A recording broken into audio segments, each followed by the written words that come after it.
উদ্দেশ্য হলো যে জ্ঞান অর্জন করা ইসলামে তো নিষেধ না, অতএব জ্ঞান অর্জন করার জন্য শিক্ষা প্রতিষ্ঠানে ভর্তি হয়ে যদি জ্ঞান অর্জন করাটা জায়েজ আছে। কিন্তু মহিলা মাদ্রাসাগুলোতে আজকাল এবং প্রায় সময়ই শুরু থেকে আমরা দেখছি যে এগুলোতে পুরুষ শিক্ষকদের অনুপ্রবেশ, পুরুষ কর্তৃপক্ষের অনুপ্রবেশ এই পরিবেশটাকে নানাভাবে ঘোলাটে করে দিচ্ছে। এই জন্য মহিলা মাদ্রাসা হওয়া উচিত পরিপূর্ণ মহিলাদের নিয়ন্ত্রণে, মহিলাদের তত্ত্বাবধানে। সেখানে সবাই মহিলা হবে।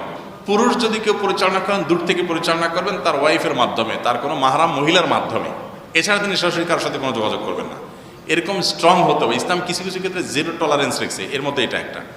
আপনারা যদি কেউ আরব দেশগুলোতে যেয়ে থাকে, বিশেষ করে সৌদি আরবে, আপনারা দেখলে খেয়াল করতে পারেন যে প্রত্যেকটা বাড়িতে তাদের ম্যাক্সিমাম বাড়িতে তাদের দুইটা করে সিঁড়ি থাকে, দুইটা করে দরজা থাকে, দুইটা দরজা থাকে, একটা পুরুষদের ঢুকার আর একটা মহিলাদের ঢুকার। আচ্ছা, একটা ঘরে পুরুষ মহিলার সপ্তাহে একসাথে হুড় করে ঢুকে না, তাহলে দরজা দিতে দরকারটা কি? মানে এটা হলো গায়রত বলে এটাকে, আত্মসম্মান বোধ, যে আমার স্ত্রী, আমার বন্ধু ঢুকবে, তার পিছে পিছে ঢুকবে, তার আগে পরে ঢুকবে, হোক বোরকার মধ্যে তার শরীরের অবয়ব দেখবে, এটা তাদের আত্মসম্মানে লাগে।